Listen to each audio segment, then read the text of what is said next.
Assalamualaikum warahmatullahi wabarakatuh. Kami dari kelompok 4 ingin menjelaskan tentang masalah dan solusinya dari wawasan keilmuan. Kita kelompok 3. Ya, kami dari kelompok 3. Perkenalkan, nama saya Aliwafa Indria. Nama saya Syazimatul Ahkar. Kalau saya Muhammad Rizal Abdillah. Nama saya Nurma Yasmin. Nama saya Ardelia Kamisa Taliana Putri. Jadi di sini saya akan menjelaskan tentang wawasan keilmuan. Wawasan keilmuan adalah pemahaman dan pengetahuan yang luas tentang berbagai bidang ilmu. Jadi ada masalah pertama, yaitu niat yang tidak lurus dalam menuntut ilmu dan persaingan yang tidak sehat. Jadi solusi dari permasalahan ini adalah menuntut ilmu itu harus disertakan dengan niat yang tulus dan ikhlas. Karena ketika menuntut ilmu, hal yang biasa kita pikirkan pertama kali adalah hal duniawi, disertai dengan persaingan yang tidak sehat.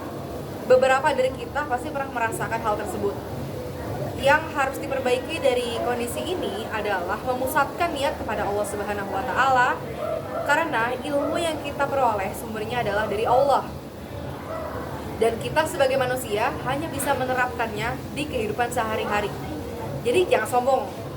Dan manusia bukanlah makhluk yang sempurna, tetapi seringkali banyak manusia yang sombong atas apa yang mereka dapatkan. Alangkah baiknya kita menerapkan ilmu padi, yaitu makin berisi makin merunduk, atau semakin banyak ilmu yang dikaruniai oleh Allah, dan semakin melimpah ilmu yang dikaruniai dari Allah, alangkah baiknya kita senantiasa tawadu, rendah hati, dan jangan merasa puas atas apa yang kita dapatkan. Ilmu bukan apa-apa kalau kita tidak memanfaatkannya dengan membagikannya ke orang lain yang memang membutuhkan. Pada kodratnya, semua manusia memiliki derajat yang sama dan tidak ada yang bodoh. Manusia diberikan keistimewaannya masing-masing dan dianugerahi kelebihannya masing-masing. Oke, kita akan menjelaskan permasalahan kedua.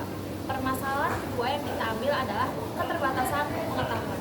Jadi keterbatasan pengetahuan itu, misalnya ada seseorang itu tuh mungkin terbatas dalam pengetahuan mereka tentang topik atau bidang tertentu. Nah, ini tuh bisa disebabkan karena kurangnya akses ke sumber informasi, keterbatasan waktu, atau fokus yang terlalu sempit pada beberapa subjek saja. Misalnya, saya itu kurang dalam pelajaran prakarya. Terus abis itu saya suka bahasa Arab. Nah, terus abis itu saya terlalu fokus ke pelajaran yang saya suka doang. Sedangkan pelajaran yang saya kurang itu malah saya nggak pelajarin.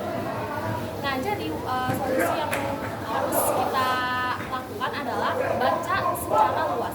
Jadi carilah sumber informasi yang beragam dan baca tentang berbagai topik. Nah, ini tuh dapat membantu memperluas wawasan keilmuan dan membantu memahami keterkaitan antara berbagai bidang ilmu.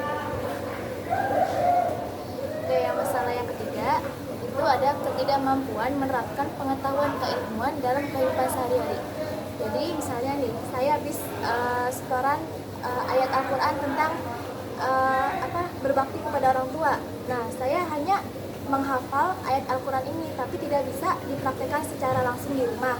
Kayak kita, saya misalnya sering ngebantah sama orang tua, sering ngelawan sama orang tua, terus juga suka ngomel-ngomel ke orang tua, itu sama aja kita hanya menghafal lewat tulisan tapi nggak bisa diperlakukan dalam perbuatan. Itu sama aja bohong.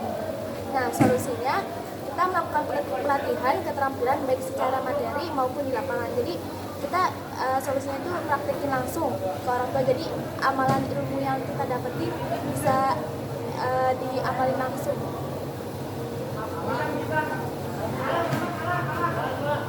Ada masalah yang keempat, yaitu kurangnya motivasi untuk mengeksplorasi atau belajar tentang ilmu dan pengetahuan.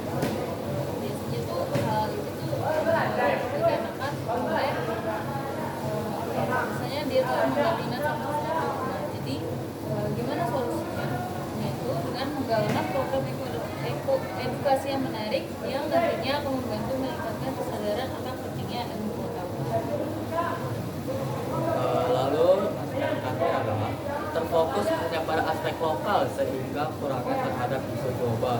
Jadi ini biasanya kepada orang-orang tuh yang nggak mau berkembang dan hanya pengen di situ-situ aja. Jadi kita tuh hanya ngambil yang ada di Indonesia saja nih, tapi tidak mau melihat keluar negara gitu loh untuk lebih berkembang. Solusinya itu mengikuti berita nasional, membaca karya ilmiah global dan berpartisipasi dalam kegiatan global. Sekian dari kami. Kurang lebihnya mohon maaf. Assalamualaikum warahmatullahi wabarakatuh. Bye. Kalau ada pertanyaan bisa chat di bawah. Assalamualaikum. Bye. Assalamualaikum.